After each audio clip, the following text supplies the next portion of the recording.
Pense numa consulta médica. Às vezes parece uma cena de investigação, não é? O corpo está cheio de pistas e o profissional de saúde é o detetive. Nessa análise, a gente vai desvendar o que o corpo revela antes mesmo de uma única palavra ser dita. E essa investigação, ela começa no instante em que o paciente entra na sala.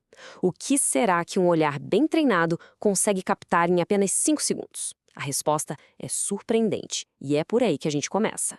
A primeira etapa dessa investigação toda tem um nome: ectoscopia. É basicamente a arte da observação, sabe? Uma primeira varredura visual em busca daquelas pistas que podem ser cruciais. É isso mesmo. A partir do momento em que a pessoa entra no consultório, a coleta de dados já está rolando. O jeito de andar, a postura, se ela parece alerta ou cansada, a higiene e até o jeito de falar. Tudo isso vai montando o primeiro capítulo da história clínica. E uma coisa que parece tão simples como a postura pode revelar muita coisa. A forma como uma pessoa se senta ou fica de pé, muitas vezes sem nem perceber, pode ser um sinal claro de condições médicas bem específicas. Um exemplo fantástico disso é a tal da postura ortopeníica. O mais incrível é pensar como o corpo, sabe, ele instintivamente encontra uma solução mecânica para um problema fisiológico. Quando alguém adota essa posição, inclinado para frente, é um alerta bem claro de dificuldade para respirar, algo comum em casos de insuficiência cardíaca ou asma grave. Ok, depois dessa primeira olhada, nosso detetive clínico vai direto para o painel de controle do corpo, os sinais vitais. Dá para pensar neles como as luzes de alerta de um carro, sabe?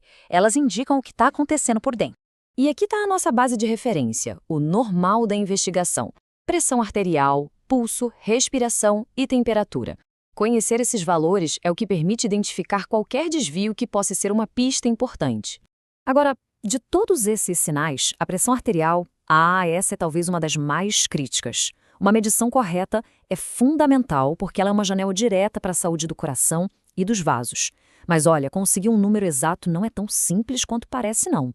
É por isso que, para ter certeza do número, existe todo um protocolo, um passo a passo bem rigoroso.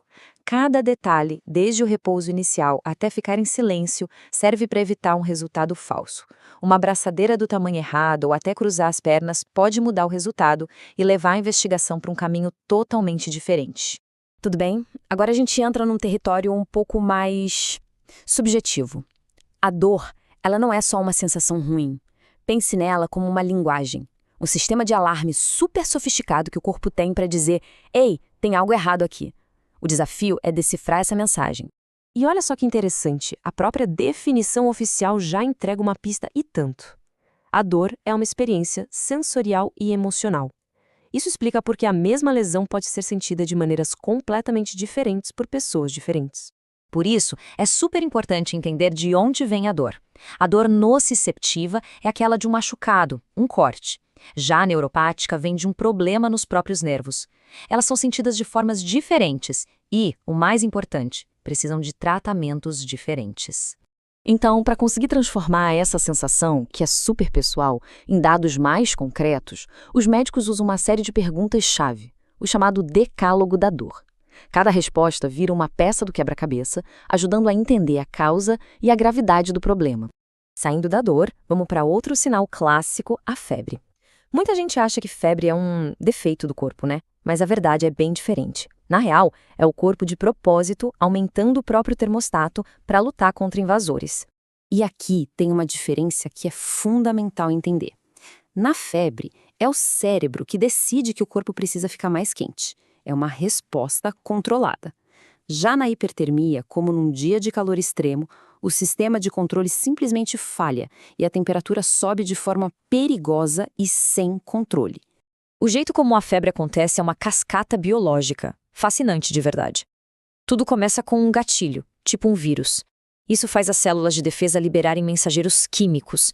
Esses mensageiros viajam até o hipotálamo, que é o termostato do cérebro, e basicamente o convencem a aumentar o aquecimento.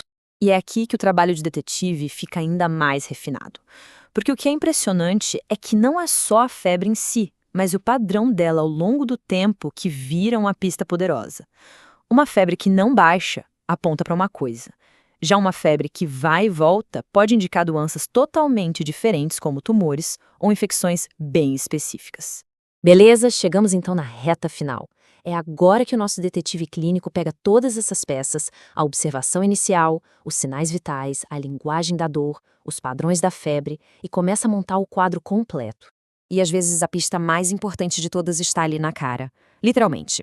O termo técnico para isso é facies, que nada mais é do que a aparência característica que algumas doenças podem dar ao rosto de uma pessoa.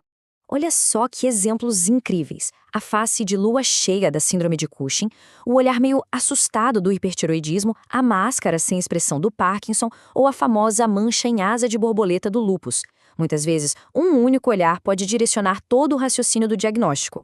E essa frase do Sir William Osler, nossa, ela amarra tudo que a gente conversou aqui. A medicina, na sua essência, é a arte da observação. Uma arte que se aprimora com a prática. É a mistura do conhecimento científico com a sensibilidade de perceber as pistas sutis que o corpo humano dá. E tudo isso nos joga para uma pergunta final, uma reflexão para levar para casa. Hoje em dia, na era da inteligência artificial, dos exames de imagem super avançados, essa habilidade humana de observar, ela está se tornando mais ou menos importante? Fica aí o pensamento.